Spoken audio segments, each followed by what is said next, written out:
We're going to try burying some threads. This happens to be a very slippery thread, an invisible thread for the bottom. Well, actually, no, it's not. I've got a polyester thread and a metallic thread on the top.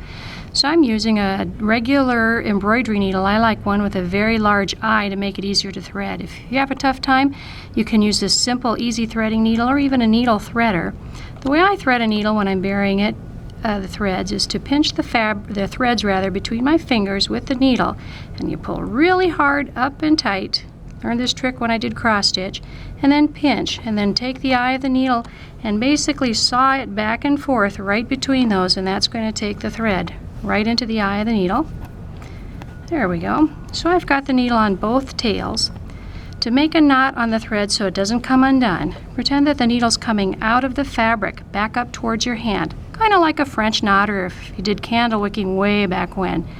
Wrap it around once or twice depending on how thick your thread is. I only do it once, it's a very, very thick thread, or 3 or 4 times for a very thin thread. So I'm wrapped around the needle. I'm going to reach up with this hand and pinch the wraps. There we go. I'm holding on to the wrap thread around the needle. I'm going to grab the tip of the needle and start gently sliding that needle through my fingers on the other side. I'm going to make sure I don't lose my grip. And as I pull, there we go. That's the trouble with this slippery thread. It wants to let go. As you continue to pull, you're going to end up forming a knot right there on the bottom of the thread strand.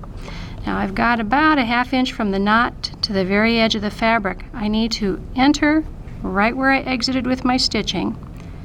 Try not to go out the back of the quilt. You want to be in the batting layers and come out at least a ½ inch away from where I entered. Otherwise I'll pop the knot out the back side.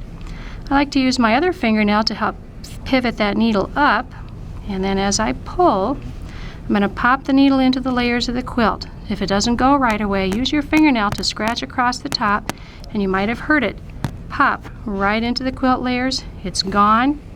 I'm going to take a snipper and very carefully trim that exit thread, work it a little bit, and we just buried our first thread.